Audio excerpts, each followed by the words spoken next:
2018년 9월 학평 물리학원 18번 문제를 풀어볼게요.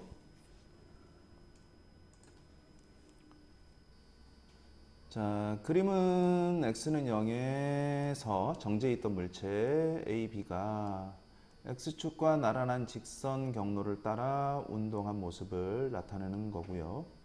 그 다음에 표는 구간에 따라서 A, B에 작용한 힘의 크기와 방향을 나타낸 것입니다.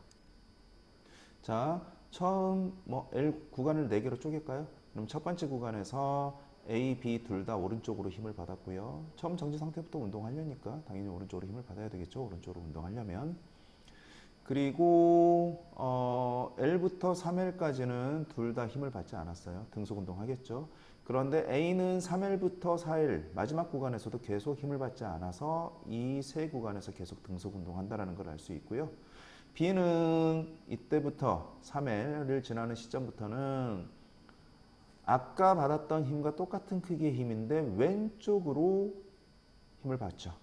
그럼 점점 느려진다는 얘기인데요. 지금 여기에서 우리가 알 수 있는 건 이동한 거리가 똑같죠. 그리고 힘도 똑같죠. 그 말은 가속도의 크기가 똑같다는 얘기예요. 그럼 같은 거리만큼 이동하는 동안 가속도의 크기가 똑같기 때문에 속도의 변화량도 당연히 똑같아야 되고요. 그러면 처음 정지 상태에서 여기에서 속력이 어느 정도 가지고 있다면 이 속력과 이 속력은 당연히 같을 거고요. 그러면 속도의 변화량이 똑같기 때문에 이때는 또 멈춰야 된다 그 얘기죠. A는 첫 번째 공간에서 빨라지고 그 다음부터는 일정한 속력으로 등속 운동을 해서 4L에 도달하지만 B는 처음 정지 상태에서 빨라지다가 L을 지나면서 3L까지는 일정한 속력으로 가고 3L부터 4L까지는 다시 일정하게 느려져서 멈춘다. 여기까지 해석이 돼야 돼요.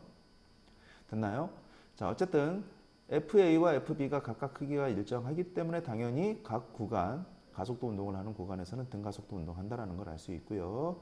그리고 X축과 나란한 방향의 힘이다.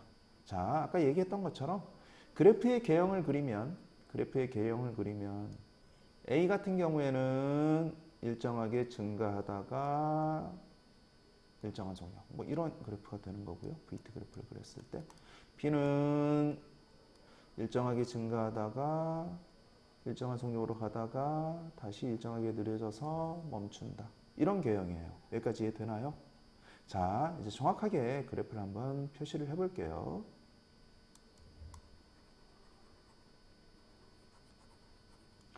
자, A부터 한번 표시를 해보면 자, VT 그래프 이렇게 두꺼운 선으로 그리니까 더 보기가 좋네요. 자, A는 처음 정지 상태에서 처음 L이라는 구간을 운동할 때 일정하게 빨라졌고요. 그리고 나서 등속 운동을 하는데 자, 한 구간만 볼게요. L에서 2L까지 한 구간만 보면 처음 빨라지는 구간의 이동거리와 그 다음 구간의 이동거리가 똑같은데 즉 이 삼각형의 넓이와 그 다음부터는 이제 사각형의 넓이가 되는 거죠. 등속 운동을 하기 때문에 사각형의 넓이가 같다. 그럼 높이는 똑같기 때문에 밑변이라고 할게요. 밑변은 2대 1이 돼야 되죠. 무슨 말이냐면 A가 요 시점까지 빨라졌다면 그 다음에 요 시간의 절반인 시간까지 일정한 속력으로 2L까지 운동한 거죠. 근데 최종적으로 4L까지 가야 되기 때문에 요 그래프의 3배만큼 더 운동을 한다 우리가 생각을 할 수 있어요. 이해되나요? 자, 이 넓이가 바로 L이고 나머지 이 넓이가 3L에 해당하는 거죠. 그래서 얘가 예를 들어서 2초면 얘는 5초가 되는 거죠. 여기까지 됐나요? 이게 바로 A의 운동을 그린 거고요. 그 다음에 B의 운동을 그려볼까요? B의 운동을 여기다 같이 그리는 건 좀 불편하니까 따로 세로축을 일치시켜서 한번 그려볼게요. 자, 똑같이 VT 그래프고요.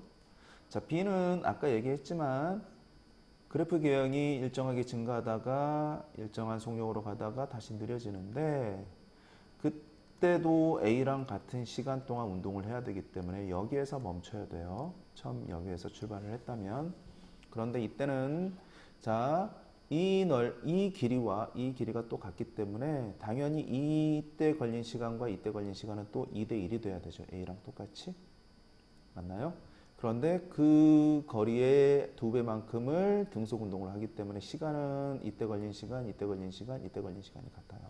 즉 3등분을 해서 그리면 되는데 그려놓고 선생님이 다시 정리를 해볼게요. B는 이렇게 빨라지고 일정한 속력으로 가다가 3회를 지나면서부터 일정한 속력으로 느려지는데 이때 이 기울기의 크기가 같아야 된다는 거 아까 처음에 설명했죠? R점의 크기가 같기 때문에. 자, 이게 왜 3등분인지 다시 보면 요 넓이와 요 넓이는 당연히 1대2죠. 1대2. 당연히 요거는 요거랑 같고. 여기까지 됐나요? 자, 그러면 자, 지금 5칸 나누는 시간과 3칸 나누는 시간의 최소 공배수를 찾는 게 제일 좋아요. 얼마죠? 5와 3의 최소 공배수 15네요. 자, 그러면 바로 요 시간을 15초라고 정해버리면 편하죠. 그러면 얘는 15초의 5분의 2에 해당하니까 6초가 되는 거고요. 얘는 15초의 3분의 1에 해당하니까 5초가 되는 거죠. 이게 무슨 말이냐?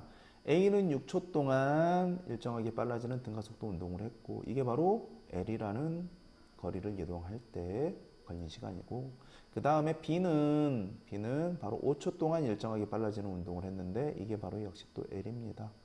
자, 문제에서 주어진 조건이 찾으라고 하는 게 결국 처음 출발해서 L까지 가는 동안만 우리가 신경 쓰라고 그랬거든요. 그러니까 나머지는 필요가 없어요. 바로 A는 처음 출발해서 6초까지, B는 처음 출발해서 5초까지만 생각해라. 그 얘기랑 똑같아요.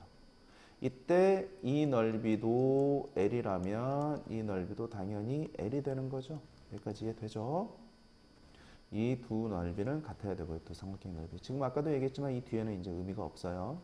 자, 그러면 삼각형의 넓이가 같아야 되는데 밑변의 길이가 얘부터 생각하면 6대 5죠. 그럼 높이는 자연스럽게 5대 6이 되는 거죠. 즉 A가 빨라져서 여기에서 속도가 5가 됐다면 B는 빨라져서 이 지점에서 속도가 6이 됐습니다. 그 얘기랑 똑같아요. 자, 여기까지 하면 이제 다 풀렸거든요. 왜냐하면 문제에서 결국 A, B가 L이라는 거리를 이동할 때, 즉 이 시간 동안 운동할 때 받은 E를 우리가 찾고 그거의 B를 구하라고 그랬는데 B이기 때문에 실제값은 의미가 없어요. 그 B를 어떻게 구하느냐? 바로 물체가 받은 일은 바로 에너지의 변화량이죠. 여기서 변화량은 중력 포텐셜 에너지는 없으니까 운동 에너지의 변화량이죠. 이해되나요? 그럼 운동 에너지의 변화량은 2분의 1 m의 질량은 변하지 않을 거기 때문에 속도의 변화량이죠. 이거의 제곱이죠. 여기까지 정리가 되죠? 간단한 식이에요. 물체가 받은 일은 그 물체의 에너지의 변화량인데 여기서는 운동 에너지가 변했을 거고 운동 에너지는 두 물체 다 질량은 변하지 않았기 때문에 바로 속도의 변화량의 제곱에 비례합니다. 뭐 등식으로 다 정리가 되죠. 그럼 우리가 A하고 B만 비교하면 되는 거죠. 어차피 A하고 B를 비교할 때 얘는 상수고요. 질량도 어떻다라고 해놨죠? 질량도 같다라고 주어져 있었죠? 그러니까 얘도 상수. 그럼 남는 건 속도의 변화량. 됐나요? 그럼 속도의 변화량은 A는 5고요. B는 6이죠. 그거의 제곱. 요거의 B가 바로 요 B랑 같은 거죠. 그러니까 얘는 25, 얘는 36. 이게 바로 두 물체가 L이라는 구간을 이동할 때 받은 일의 크기 B죠. 결국 그래서 우리가 찾으려고 하는 WB분의 WA는 요거 그대로 써주면 되네요. 그렇죠? 36분의 25. 그래서 정답은 36분의 25, 2번 이렇게 찾으면 되겠습니다.